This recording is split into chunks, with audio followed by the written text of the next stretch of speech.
Saudara-saudari sekalian yang terkasih dan dikasihi oleh Tuhan, Yesus hari ini menerangkan kerajaan Allah dengan memakai perumpamaan biji sesawi yang sangat kecil.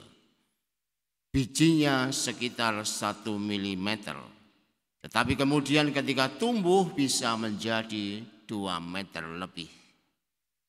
Pertanyaan pentingnya adalah, ada apa di balik yang kecil? Mengapa dari yang kecil itu Allah menumbuhkan menjadi besar?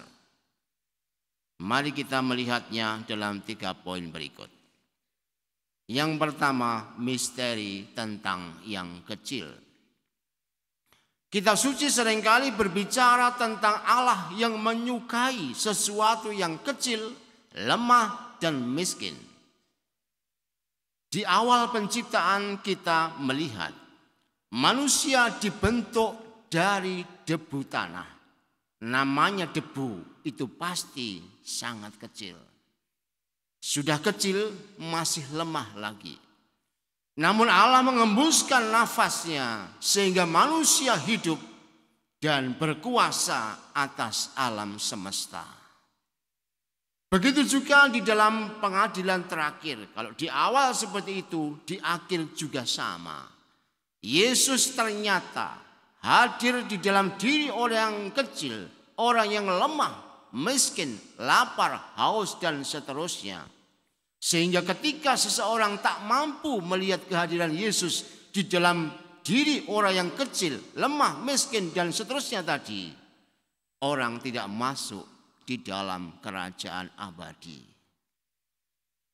Dan kemudian kita juga melihat Allah Yahweh itu, Allah yang kita juga imani itu, ternyata ditemukan oleh bangsa Israel, bangsa yang kecil dan lemah. Tetapi justru dalam bangsa yang kecil dan lemah ini, Allah membela dan mencintai sepanjang zaman. Gereja bermula juga dari kawanan kecil 12 rasul. Namun Allah tak pernah meninggalkan mereka sepanjang waktu. Bahkan Allah sendiri sebagai yang maha kuasa turut ambil bagian dalam proses pengembangan yang kecil ini. Dari sini kita dapat menarik kesimpulan kecil, bahwa dengan melihat yang kecil dan menghargai yang lemah, kita akan bertemu dengan Allah yang maha besar. Sekarang mari kita masuk ke poin yang kedua, misteri dosa asal. Sejarah dosa asal bermula dari keinginan manusia untuk menjadi besar. Dikatakan di dalam kitab Kejadian itu, ketika mereka digoda untuk melebihi Tuhan Allah, maka mereka melanggar perintah Allah.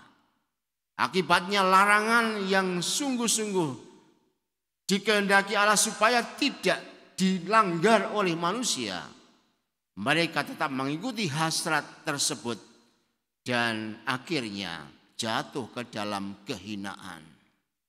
Sebaliknya di dalam kehidupan kita menemukan penebusan ternyata dalam soal kecil. Yesus hadir di tengah dunia dengan menjadi manusia yang miskin dan lemah. Bahkan ia mati di kayu salib sebagai yang terlemah. Namun justru dari sini dia bangkit dan mengalahkan maut. Dari sini kita dapat mengambil kesimpulan. Ternyata setan itu bisa menggoda manusia dan menjerat manusia ketika manusia mengharapkan yang besar. Sebaliknya setan tidak berkutik, buktinya dengan diri Yesus. Ketika manusia bertahan di dalam kekecilan, kelemahan, dan kemiskinan di hadapan Allah, setan kalah ketika manusia menjadi rendah hati.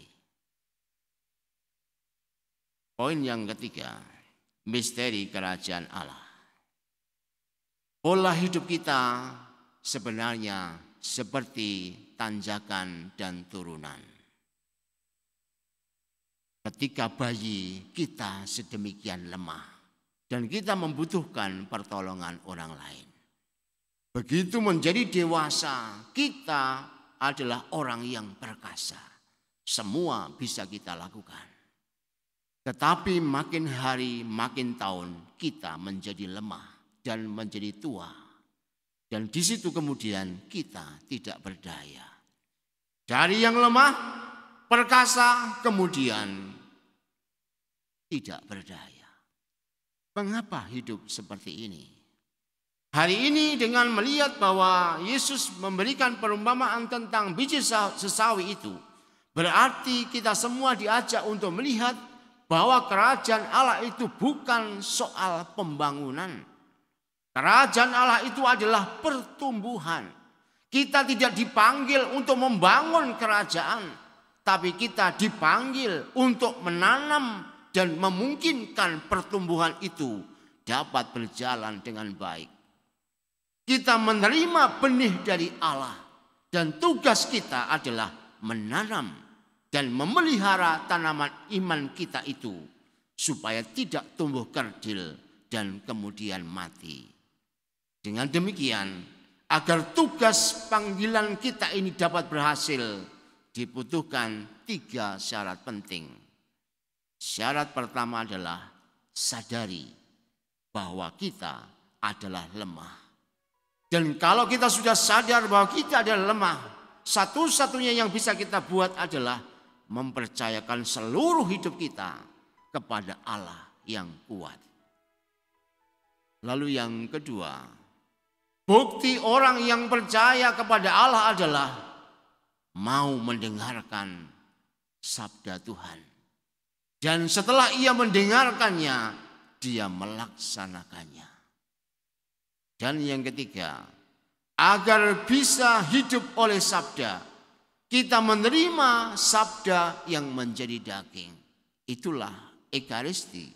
Di sana tubuh dan darah Kristus dipersembahkan untuk kita sebagai makanan rohani, bekal suci kehidupan kita, supaya kita tumbuh dan menuju hidup yang kekal.